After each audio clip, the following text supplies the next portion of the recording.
Joining me live is Assistant Immigration Minister Matt Thistlethwaite and Liberal Senator Holly Hughes. It's great to see you both. Thanks for coming on the program. Matt, you heard the Shadow Finance Minister there. The Coalition is calling on the government to convene an urgent national cabinet with the states to address Australians' falling standard of living due to a cost of living and a national approach to rein in government spending. Is this something that the government will support, and will you look at the recommendations from this committee report?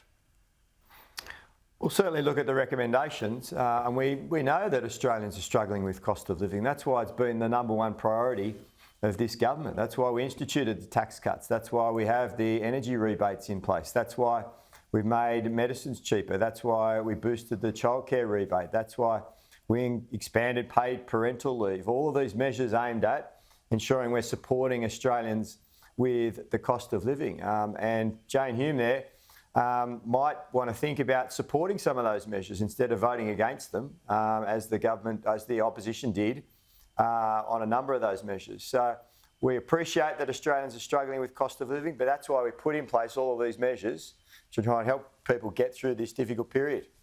But Holly, is it those measures and government spending that is attributing to or contributing to this crisis that we're seeing?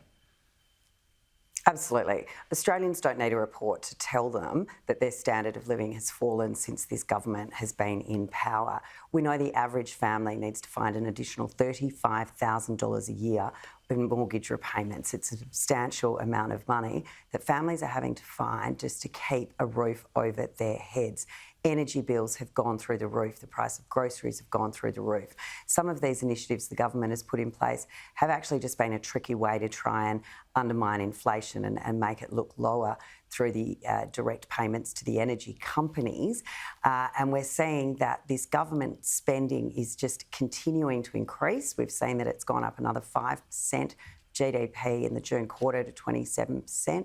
It's just extraordinary, the volume of government spending, and it doesn't look like Albanese and his ministers are able to rein that in at all. And that means we're just going to see inflation higher for longer, interest rates higher for longer.